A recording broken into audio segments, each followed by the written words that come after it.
Hello, ladies and gentlemen. Ronald Ray here, your boy with a cornbread accent. Welcome you to Saturday night's main event recap show. Just got finished watching it, so I thought, hey, let's got a little bit of time here for friends to arrive to watch the AEW Double or Nothing pay-per-view. So I thought, hey, go ahead shoot a quick little recap. So here we go. We'll go right at it. This edition of Saturday Night's Main Event took place at the Fort Wayne, Indiana, Allen County War Memorial Coliseum. Um, it, I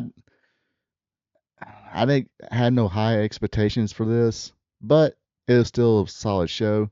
Get to it later on. Show started off with a 6 women tag team match. It was Rhea Ripley teaming up with Alexa Bliss and Charlotte Flair against Jay Cargill, Mitchin, and B Fab. Poor Charlotte, she had a little bit of a little trouble with her shorts or panties, whatever you want to call them. Um, little wardrobe malfunction. Let's just say that. Couldn't keep those drawers up too well. Uh, Rhea and Mitchin get into it. Rhea gets two after a top rope drop kick. Mitchin hits a poison rana. Bliss gets in, gets her shine. Mitchin will hit a Styles Clash on Charlotte for a 2 count, and of course, be seen it. There's plenty of pictures online. I ain't gonna share it here, but you can see Charlotte's Webb's bloody bum, and all of his glory. Well, I mean, she had thongs on, but anyway, Flair and Ripley save each other from attacks, hit stereo fallaway slams. They have a almost like a mega powers, type moment for themselves. Alexa Bliss comes in that she's celebrating. They're all friends, but uh, the party is broken up by Jay Cargill and her cohorts. Excuse me, Jay Cargill winds up hitting the Jaded on Rhea Ripley, scoring the pinfall for her team. A little shaky at first, wasn't as fluid as you would like to see, but ended up people dug it. Uh, of course, they booed the finish, but because they were heels, of course, but still pretty solid going towards the end to the finish. Next up, oops, wrong button. Next up, we had Sol Ruka going against Becky Lynch. Was Sol Ruka ready for prime time? Well, she had a pretty good display of her, gymnastic skills. A lot of little flips here and there. She sort of tried to hit a buckshot, but she kind of fell to her knees, but still hit the clothesline. Wasn't real fluid, but everything else, her flips and stuff like that, still pretty fluid. Wasn't a long match, of course. Becky Lynch winds up pulling Jessica Carr, the referee, in front of her, and between them as Sol Ruka was going for that Soul Snatcher finisher maneuver. So it wound up being Sol Ruka winning by disqualification because of Becky Lynch's actions. Becky, of course, didn't like that. She ran back in the ring, attacked Sol Ruka, hit her with a couple of manhandle slams. Easy match of the night right here. Well, I won't say easy. Last match was pretty decent too, but uh, this match was really good. It was the Intercontinental Championship match between Penta and Ethan Page. Whoops, where's my notes? Like I said, really good match here. Each person got a good time to shine. Both men that exchanged strikes, kicked each other in the face. Page hit the confidence breaker for a 2 count. Penta countered a egoplex with a Penta driver for a 2 count as well. They jockeyed for positions on the top rope. Ethan Page will win that exchange, hitting the Avalanche Power Slam also for a 2 count. Ethan got a little frustrated exposed one turnbuckle. Referee seen that, went to fix it. As he was fixing it, he went exposed the other one. Uh, Penta would charge in, get hit, or hits the exposed turnbuckle, gets rolled up, only a 2 count because the referee was still fixing the turnbuckle. Uh, After that, it was Page's turn to run into the exposed turnbuckle. This time, Penta hits the springboard Mexican Destroyer for the 3 count, uh, keeping his championship successfully. Like I said, easy match of the night right here. Uh, like I said, the last match was pretty good, but this a little bit above, a lot above that. So I would say easily best match of the night right here. All right, going to take a quick little commercial break. Be right back for the last two matches. Hello, ladies and gentlemen. Ronald Ray here, your boy with a cornbread accent. If you made it this far in the video, you're having fun.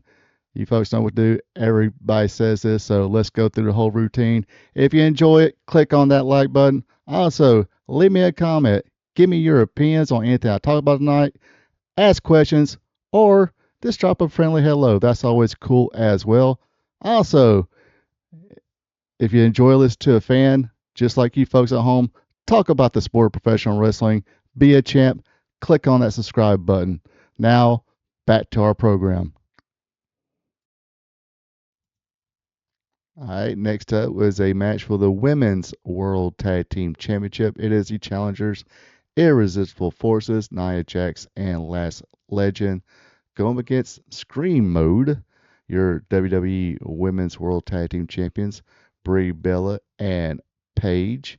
Uh, it was what it was. The smaller champions got a little bit shined, and they got tossed around. Lash and Nia wound up hitting their Vegomatic finisher, but Paige dropkick Lash, causing her to fall and break up the pin. Brie tags in Paige. She comes in top rope drop kick, top rope dive, but Jax catches her. Paige counters into a roll up. Bella presses Paige's rear in with her foot for extra leverage to score the pinfall. And your main event of the night was for the WWE World Tag Team Championship. It was the Street Profits going against the Division, uh, Austin Theory and Logan Paul. Four wipes up Paul with a dive on a four. Four tags in, and the Street Profits hit their blockbuster Doomsday device for a 2 count because Logan Paul breaks it up. The crowd did come in with a "This is awesome" chant. Mm, eh, I'm trying to kind of question myself. Was that a little bit started by the pipe in? But either way, they did start saying that. Dawkins powers Paul up, but Paul rocks him with a right hand. Forward kicks Paul in the head, and Dawson up clotheslines Paul over the top rope. Forward gets a head of steam, dives over the ring post, hits Division with a somersault senton. Forward picks up the World Tag Team Championship, saying, "Hey, this is what we're after here." Braun Breaker runs in, but Ford performs a leapfrog. Dawkins pounces him over the commentator's table. Breaker ain't gonna be too happy about that one. Dawkins hits Theory with the anointment. Is that what he calls it? It's like a spine buster. Ford follows up with a frog splash. Heyman puts Theory's foot on the bottom rope to break up the pin. Of course, Ford winds up going after a Heyman, so Paul knocks him out with the brass knuckles. Dawkins hits Paul with a somersault senton. Theory covers the unconscious Ford for the win. So they, wasn't going to be even Stevens in this match. You knew Braun was going to make an appearance, and like I said, as the Vision was standing tall on the ringside, Breaker, like I said, wasn't too happy about it. What happened? So he comes to the ring, hits Dawkins with a spear, then winds up hitting Montez forward with a spear, and the show goes off with the Vision raising their arms in victory. Like I said, not huge expectations. I think I predicted one tag team or one title switch. I figured Ethan Page might win the Intercontinental title, so maybe they'll save that for a Raw or a premium live event. But it was announced that, since Becky Lynch, pretty much got herself disqualified, that she will defend her Intercontinental Championship against Sol Ruca at Clash in Italy next Sunday. Uh, Other than that, like I said, wasn't expecting much. The Ethan Page Penta match, best match of the card. The main event, probably second best. You can kind of argue which ones, probably the other three was pretty good. The Sol Ruca Becky match, just a throwaway match. But other than that, solid little show. Crowd seemed to be into it. Easy little 2-hour watch. Nothing too big, but other than that, that does it for me for this recap video. Hope you folks enjoyed it. You folks have a good one. Take it easy. Hopefully you're all having a great Memorial Day weekend. Be careful out there. Yes, I was out earlier today and last night. I was out, and uh, you know how it goes. The state patrols and local law dogs are out looking for people. So, like I said, be careful. Uh, and like I said, you folks have a good one. Take it easy. And until next time. So long from the peach state of Georgia. Ronald Ray here saying thank you for checking out my video. If you don't mind, go ahead and click that thumbs up button, leave a comment, and share this video with family and friends. I would also appreciate it if you would subscribe to RP2 Vision, where I cover the sport of professional wrestling from yesterday to today. Now don't forget to click the notification bell as well, so you'll be notified when my other weekly content is available, like Wrestling Trivia Tuesday, WWE Raw Recap, and AEW Dynamite Recap. I also have 2 live streams. Every Thursday at 8 p.m., it's Spot Show Live Stream, where I discuss the latest news in professional wrestling. And on Friday nights at 8 o'clock p.m., it's Wrestling Gold Friday Night, where I discuss the good old days of professional wrestling. When wrestling was wrestling, wrestling was real because it's still real to us. Folks, have a good one and take it easy.